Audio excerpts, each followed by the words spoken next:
Welcome, what is up? Thank you for tuning back into the Chaos Lair. Of course, I'm Chris Chaos, here with the 411 for Monday Night Raw, July 17th, 2017. Oh, let's take a breath. Let's think about what we saw tonight.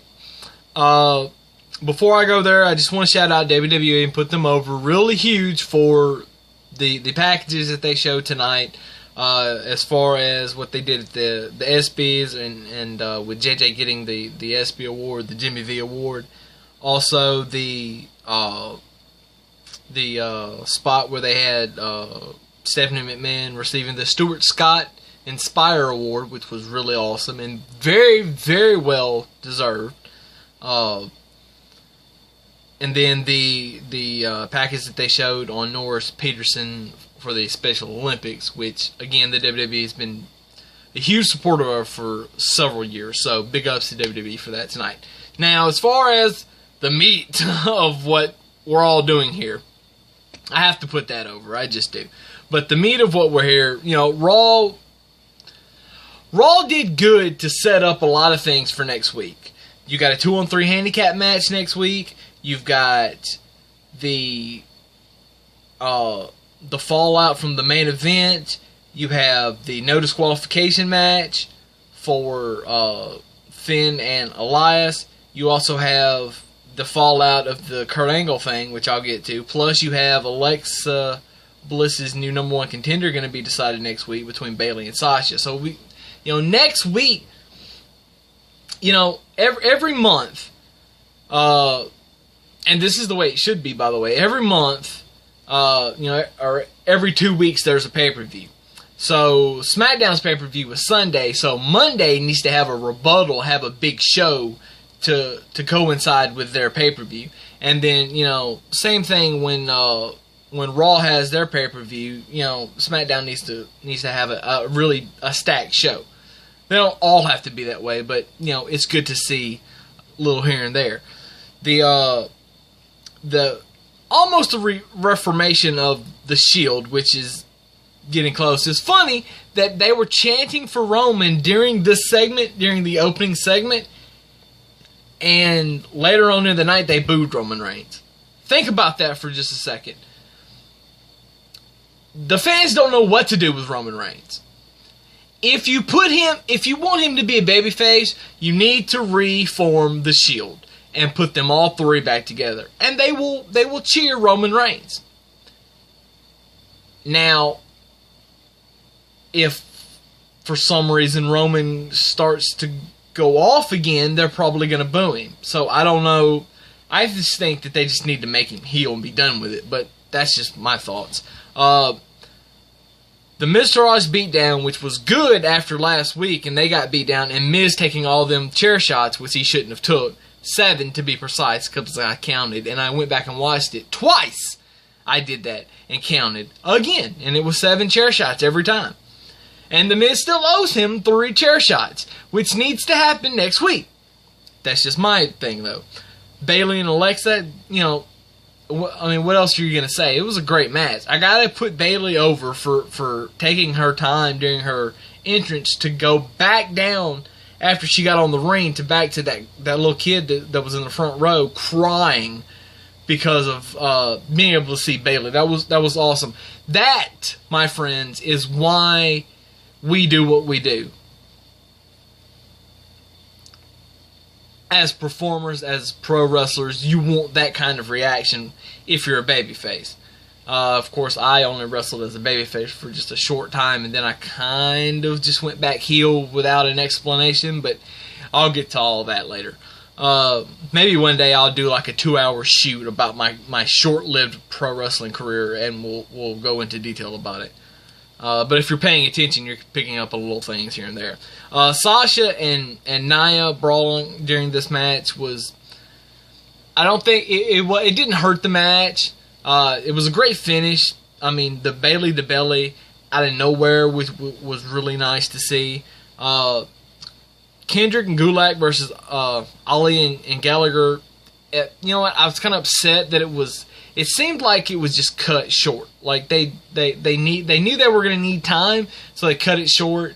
and you didn't get all of what you should have in this match. I mean, this should have been a full segment, a good full segment match, and it wasn't. But, you know, because I love seeing Gulak and Mustafa wrestle, Mustafa Ali, and we're going to get that tomorrow night, 2 out of 3 falls, on 205 Live, which should be fun. The Enzo promo, you know, just is what it is. The only thing I would have done differently was I wouldn't have had Enzo cower out of the ring after, you know, as Cass was coming out. I'd have been like, whoa, big man, stop it right there, I got something for you.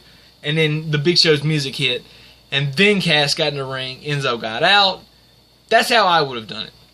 And then Enzo could have got back in later and still got kicked in the face, which he did. Or, you know, kicked in his hand, because his hand was way out here. That foot never come close to his face, but I digress. The Samson and Balor match was really good. DQ set up for next week, fantastic. The guitar shot was very nice. I'm glad it wasn't to the head. We need to preserve our careers, guys. No headshots. Of course, we're never going to get headshots again, intentionally, I don't think, in WWE. Well, at least not shots like that. I would have rather seen, like, Samson hit him with the neck of the guitar, or the top part of the neck of the guitar, and bow him over and then hit him in the back with it. That would have been probably a better shot, because it was still really dangerous the way he hit him. I mean, it crushed right here, and it still, I guess it cut him. I don't know. I saw blood on the towel. We all probably saw it. Everybody probably commented on it. It could have been a work. I don't know. But then the Bray promo, I thought, you know what? It's good to remind us of this, but I hope that it doesn't take off of what they're going to do next week in the no DQ match. So we'll just see how that goes. Tozawa and Daivari had a great match. And this right here is the testament of a good worker, when you can work another worker. Because even as long as I've been out of the ring, I still consider myself a worker. And anybody that's ever done any kind of lengthy time inside a wrestling ring will probably feel the same way. You can ask anybody. When I watch this and I see Tozawa, the way he grabbed his shoulder, it didn't look like he was working it. It looked like it was hurt. That was my initial reaction. Now, whether it is or isn't, I don't know. Maybe it'll come out. If he hurt it and worked through it, you know, that happens all the time. But we'll figure it out. And then the forfeit, you know, it made sense. I'm preserving my guy, whatever, you know. And I'm glad they did that backstage segment with Titus kind of explaining it. But of course, Tozawa, they had him play the great role that he did. I got Kurt listed here. I'm going to get to that in just a second. The Hardys and the Revival, I thought, had the match of the night by far. And that was the second best Hardys match that I have seen since they came back since they came back to the WWE from wherever they were at.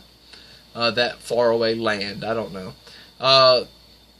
But of course, the Iron Man match at the pay-per-view was, I thought, their best match since they've been back. But this one was really good as well, and a lot of it had to do with the Revival, because they were just heat-seeking missiles that whole time. And Matt did a really good job of selling the knee. And there was one spot that I personally don't think I have ever saw in pro wrestling, where a guy is about to drop an elbow on a leg, and the guy just pulls the leg out and goes the other way. I don't think I've ever saw that. And for as much wrestling as I watch, and I've never, or at least I don't recall ever seeing that spot, it's pretty impressive. Trust me, that's really impressive. And Roman Reigns and Samoa Joe ended exactly like I thought it would. Braun Strowman coming in, interfering, and destroying them both.